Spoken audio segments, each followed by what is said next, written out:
So well-being is an important topic, and the good thing in Novartis, it is really that it's part of the cultural transformation and not seen as something that is driven by the health, safety, and environment team or by some initiatives by some associates. No, it's really a fundamental part of our cultural transformation. So the talk will be split in two parts. First of all, a bit more about cultural transformation in general in Novartis the last 3 years, what we have done. And then I go more into the digital solutions that we are currently implementing and helping.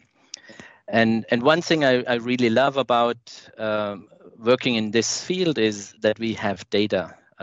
In the past, it was more data, more rumors and more ideas, but now really I show you some data that has convinced our executives much more to look into that topic.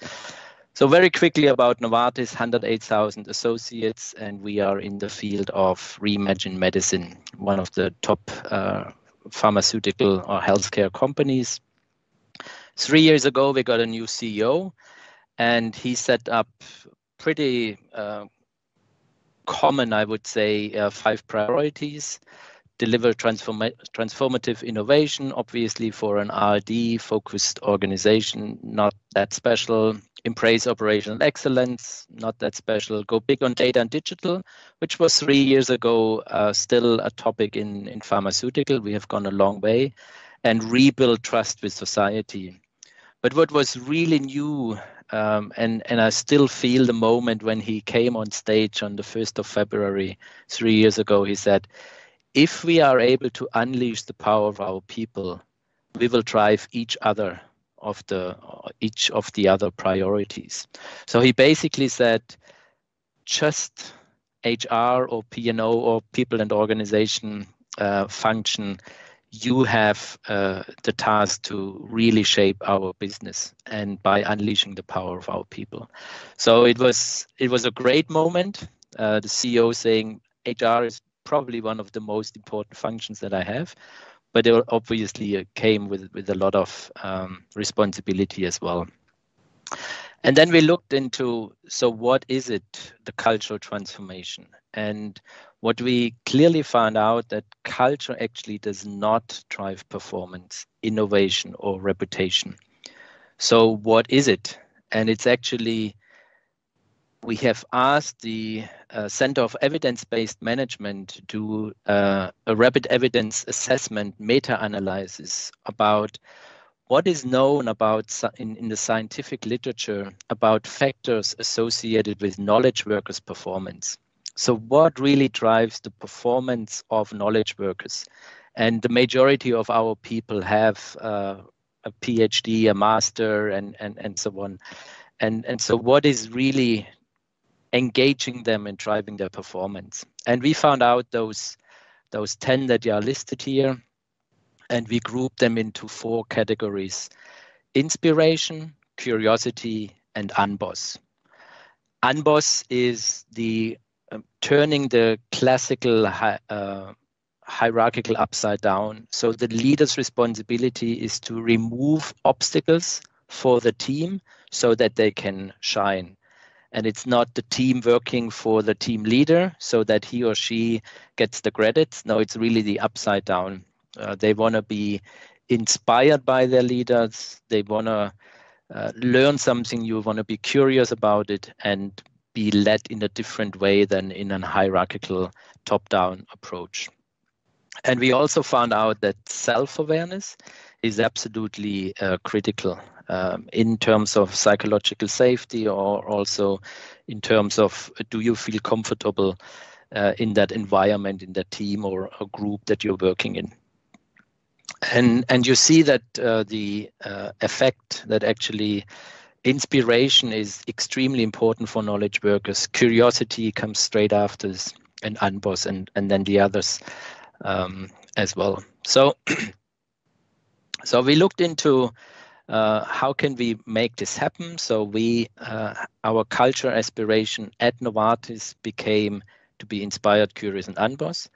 And we added to that they are underpinned by integrity, because integrity in the healthcare business is it's absolutely critical, and do what's right for the patient rather right for the business. So we are pretty clear that integrity is extremely important.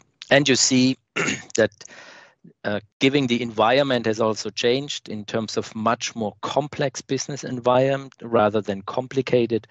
In the complex environment, you have to empower the people to be their best selves at work by those three: inspired, curious, and unbossed.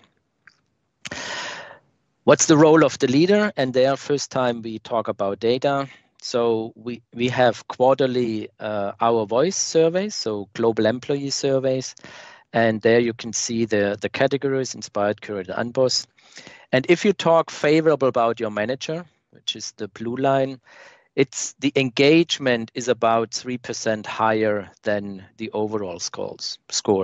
So it's not that big, but actually if you talk unfavorable about your manager, it's an 18 points different. So clearly the manager plays an extremely important role still, despite the unbossed, still plays a very critical role in the engagement, in the motivation, the performance ultimately of the organization or function or whatever you're looking at. And that was, just going back one slide, that was May 2019. And we see actually the gap is getting even bigger. So the Q4 results from last year is basically the 3% have moved up to 5%. And if you talk unfavorable, the engagement is actually 24% lower than the average. So it was already important 2 years ago. It has become even more important. And again, data is really helpful to convince senior leaders to invest into leadership development, because it's so critical and it has a huge impact. 40% of the variance in terms of how your team members perceive Novartis in terms of the organization or great place to work or engagement or psychological safe is explained by how the team perceives the leader, if the leader is inspired, curious, and unbossed and self-aware. So it has a huge impact. And our general approach on the culture is a chart that is very broadly used: know, apply, and experience. And in order to sustain it, so to be your best self every day and everywhere, this has become the well-being pillar that we added to this chart. And I will talk about it later. So we were all on a good journey, and then mid-March, so almost a year ago now, it feels much longer for most of us, but March 16, mid-March, was the first day in home office here in Europe. So we have done a lot under our three pillars: inspired and curious, unbossed. We continued in the our unbossed leadership experience with the leaders. We have gone from face-to-face training to all online training. In terms of curiosity, we have done a lot with Coursera, LinkedIn. We have given free access to our associates as well as to family members. We sponsored the Khan Academy for kids to learn. And we have done in the inspiration piece, we have totally reimagined our performance management process.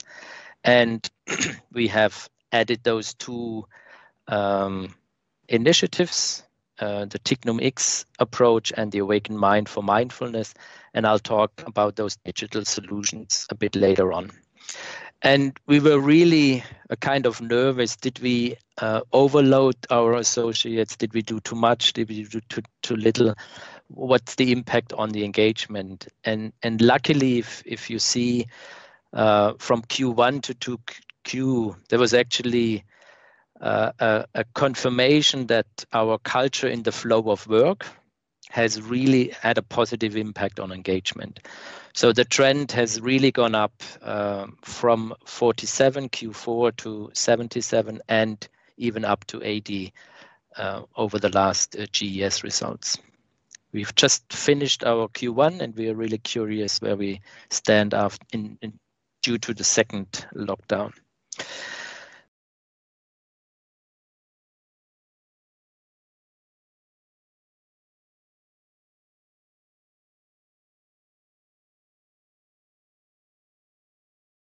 Call our Wellbeing initiative Energized for Life 2.0, a relaunch summer last year. We want to reimagine the well-being of our people, of all our associates, given that a lot of people will continue to work at least partly from home. We always include in our approach their loved ones. So all the apps, all the initiatives are always available for all associates, as well as up to 2 or 3 family members or friends.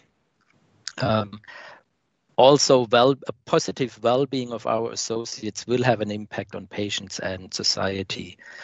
And as I said, we are part of a cultural transformation, not a separate initiative. And we understand well-being as thinking about your lifestyle behavior choices that you make. And the ultimate goal is that your physical, mental, and social is in balance. So your physical, mental, and social well-being is in balance. How we do this? So that was the vision and the strategy. Our goals, what we want our associates to be more resilient, more mentally agile, adapt to different situations that will come for sure, self-awareness, mindfulness, and we want them to have energies, but then also multiply this energy into others. And you have already seen that we do a lot with data and behavior science driven, and we want to build those capabilities in all our associates, leaders, but ultimately in all our associates. And again, data shows that over the last 6 global employee surveys is basically an indication that the more mature this Energized for Life approach is implemented in the country, so from starting to really transforming the business agenda, the higher the engagement scores, the Our Voice results are in terms of satisfaction, engagement, belonging, and work-life balance. So it's statistically significant, and between 25 and 30% of the engagement scores can be explained by Energized for Life. So another great way to show with data that it's actually, we know that it has an impact, but is it high or low? No, it has a significant impact. So it's really worth to invest into this. And it's not a nice to have initiative. It's fundamental to our cultural transformation, our business strategy. We have bought licenses for all associates for an Awakened Mind app. It was developed by Michael Bunting. And mindfulness in Novartis is not the meditation. It's really about, are you aware of yourself or your feelings, emotions, your biases, and more importantly, can you regulate yourself? So in the meeting, if you're getting angry, can you regulate yourself to not act angry, but acknowledge the emotion you have, but still act in curiosity or inspire the team despite your being angry? And so that is an app that is available in English and in German, and by summer also in French and in Spanish. And we have also given it to up to 3 family members for free. And it has been quite heavily used already. And it's going to be, with the languages, we see a significant uptake. Our partnership with a company called TIGNUM and their TIGNUM X app is a tool that gives you ideas about your lifestyle choices, behavior choices in the area of movement, mindset, nutrition, and recovery. So a very holistic view on yourself, on your choices that you can make, and it has basically 3 sections. There's a no section where a lot of material is in there. Daily brief, so you can check in every day, and if you do this regularly, you see a trend. You also see a trend and you compare it to your workload, and it is linked to our Outlook calendar, so you can set up a reminder 10 minutes prior an important presentation to quickly look at your intention for this meeting, quickly check whether you have enough drinking, if enough water, and maybe you want to have some movement. And then there is the My section where basically you can, for example, set up your self-image. So we call it your to-be vision, who you want to be at your best self. And then you can always use this as an anchor and compare your day, week, meeting, week, months, or whatever, compared to if I move closer to my to-be vision. Have I been my best self in that meeting or in that conversation with your spouse or kids? Or actually, have I moved further away? And if I have moved further away, what was it? Didn't I sleep well enough? Didn't I do enough movement? Maybe I was not mentally prepared, or I didn't have the right food because I was just so busy, forgot eating. And if you forgot eating, your brain is not at its full capacity. And then you have a coach mode where you basically go in and say, I feel tired right now, but I need to be fit. What can I do? Or whatever coaching question you have. And that's already my last slide. While we have a lot of data, we are extremely satisfied with our engagement, our cultural transformation. We still have a lot of questions, and we are continuing looking at answers going forward. So scalability of our offers remains an issue. We were hoping that with the digital solution, with the apps, that everyone will reach it, but we still have about 50 to 60% of our people speak English, but 40 to 50 not. So how can we really scale this to all associates? When we talk about well-being, it's definitely not one size fits all. We don't want to mandate any kind of behavior. It's always a choice based on your individual circumstances. So how to really offer a customized solution to all 108,000 associates remains a big challenge. How to measure an impact of an app versus impact of all our offerings. So overall, the well-being is going in the right direction, but is the investment in the app was it a good one or a bad one? And there our key challenges, for example, if someone has, and that's a real example, they have had a sleep issue. They heard about the TIGNUM X app, went into it, applied based on their input the recommendation, and they actually solved their issue. And I was talking to this person a couple of months later. It was at the beginning of the app. And I said, you are not an active user of the app. And they said, I had a sleep issue. I went in once, looked at it 20 minutes, and it got solved. So why should I look at the app again? And so you can't measure just by people constantly being on the app how impactful it is. That remains a challenge for us. As everyone is facing screen fatigue, what's the most impactful way to learn? Because offering additional webinars will not just do it. And I had to overcome the guilt feeling, and everyone has to as well. So if you had a busy meeting and you go in your garden and enjoy some sunshine at 11 o'clock or at 2 o'clock, the guilt kicks in and says, oh, it's 11 o'clock, you should actually be working and you should not sit in the sun. And so we hear this from many associates that they feel guilty if they take care of themselves, that they should work. And we do everything in our communications to take it away. but it comes up. Thank you very much, and I'm curious of any questions. Thank you so much, Earth. We've got loads of questions, so let's get into them because we'll try and cover as many as we can. So, Earth, there's been quite a few questions that relate to the survey itself that you're doing, and in particular the themes that you have, the types of questions, so whether you recommend certain themes or certain questions, and then kind of the structure of it. So could you just talk us through a bit about the actual survey and a bit of the structure? Yeah, so global employee survey is something that a lot of companies do, and we do it quarterly. We are extremely happy with our participation rate. It's always around 80s, so it's really meaningful. We are not mandating, we are not rewarding participation. We are getting this from our associates, which is great.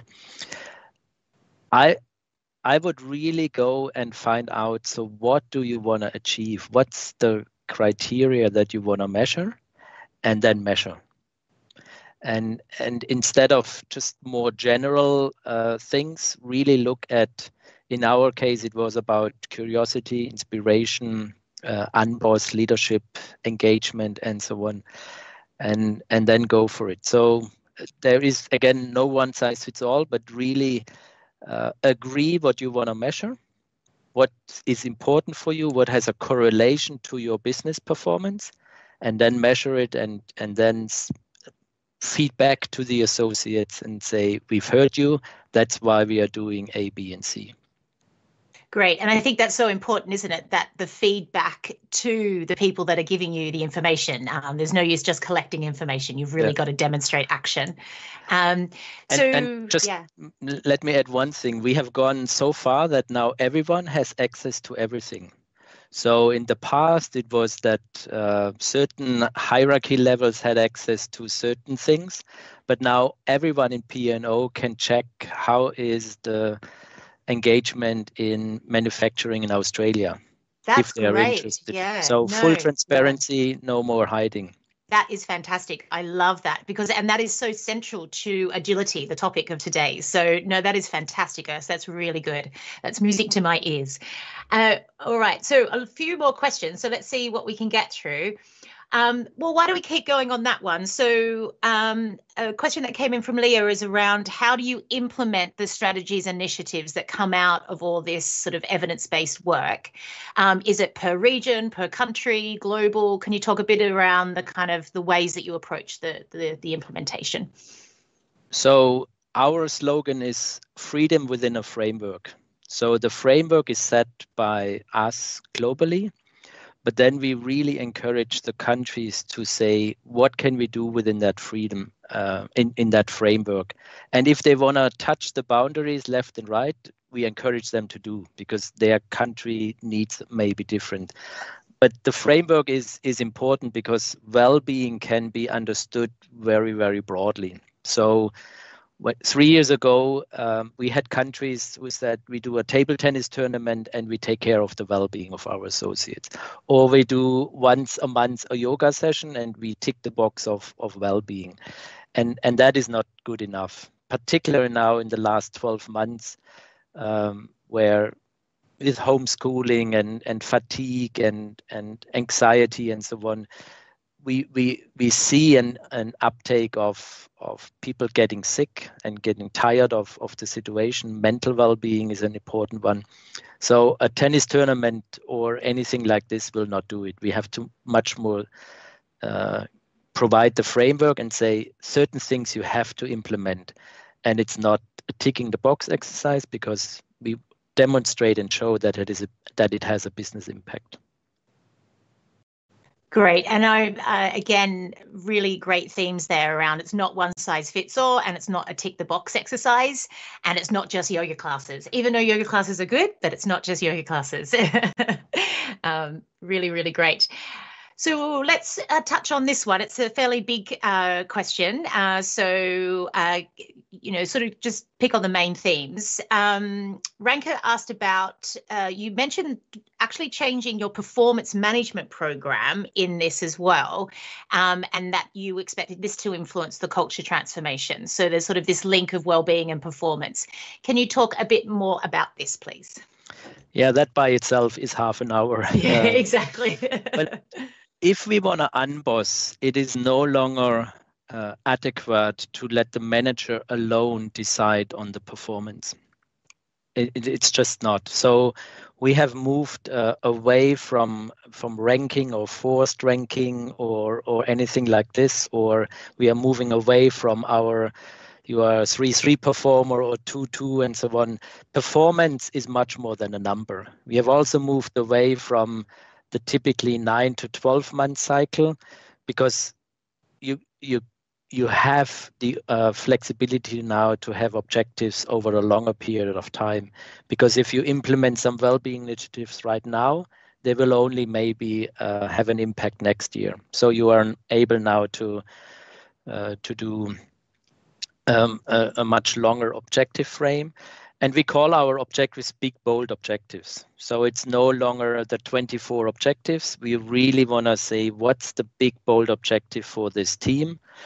And that will have the biggest impact. And the team decides by itself what's the objective. It's no longer that you have to link it to the associate. And every quarter you do a retro with the team and say, we have thought that this is what we're going to achieve, and then you do a celebration. If you have achieved it, you look back and you quarter by quarter, you basically do it. So those are probably the 4 or 5 key things that we have changed. Excellent. That's fantastic. And thanks so much, Urs, for breaking down a very complex topic and one that I know is just on everybody's strategy at the moment. So thank you so much for joining us today. That was fantastic. Thank you. Great.